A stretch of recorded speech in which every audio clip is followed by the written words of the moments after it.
We all mess up, say the wrong thing, miss the opportunity, fall short even when we try our best. Adam, can you please tell me, why do some people crumble under mistakes, while others grow stronger from them? Look, Lily, it isn't talent or luck. It's how you see failure. Today, let's dive into an ancient, powerful approach, the Stoic way of learning from mistakes.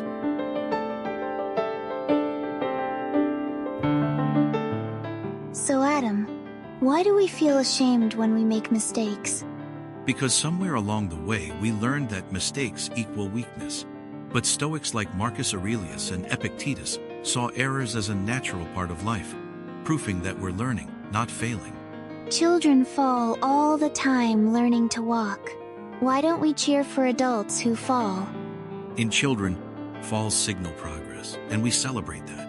As we grow up, we internalize a message that falling is bad. Stoics remind us, mistakes are just part of being human.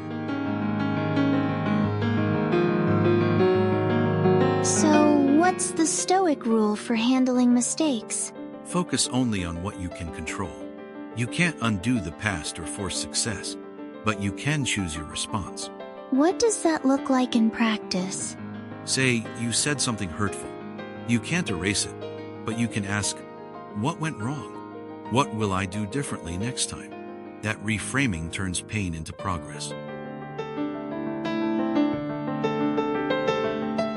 Have you ever faced a big mistake yourself? Definitely. I once made a high-stakes decision driven by ego. It collapsed, and I was devastated. But after the dust settled, I realized that error wasn't my end. It was the start of my growth. So you are saying that our worst moments can wake us up? Exactly. When everything cracks, it doesn't destroy you. It shows you where to rebuild stronger.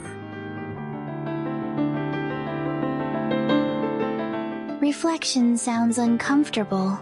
Why do Stoics practice it? Marcus Aurelius kept a private journal. However, he didn't do it for show. He asked, what did I expect? What actually happened? What did I miss? It stings, but it cleans the wound so you can heal properly. But Adam, how do we start? After a misstep, pause. Write it down. Answer those questions. That act of honest inquiry is the first step toward true insight. You say failure is the path, not the obstacle. How do we see that? Look at anyone great. A writer, athlete, entrepreneur. They've all failed more than they let on. Each setback taught them something crucial. That's the Stoic motto. The obstacle is the way. So, facing hard things makes us better? Yes. You aren't meant to dodge challenges. You're meant to get stronger through them.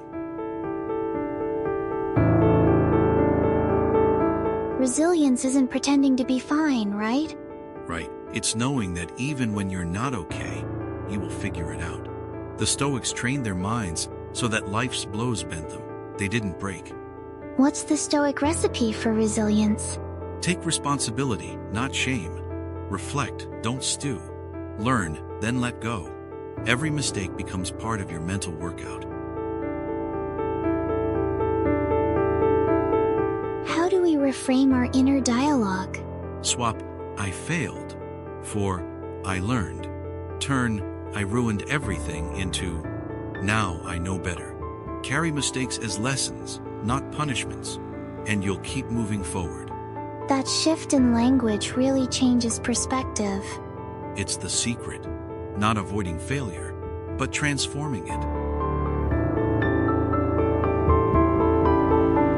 So Adam, what's the final takeaway? Well, Lily, you'll make more mistakes. That's a given. But if you pause, reflect, and rise, each stumble becomes the start of something greater. You're not here to be perfect. You're here to become better, one mistake at a time.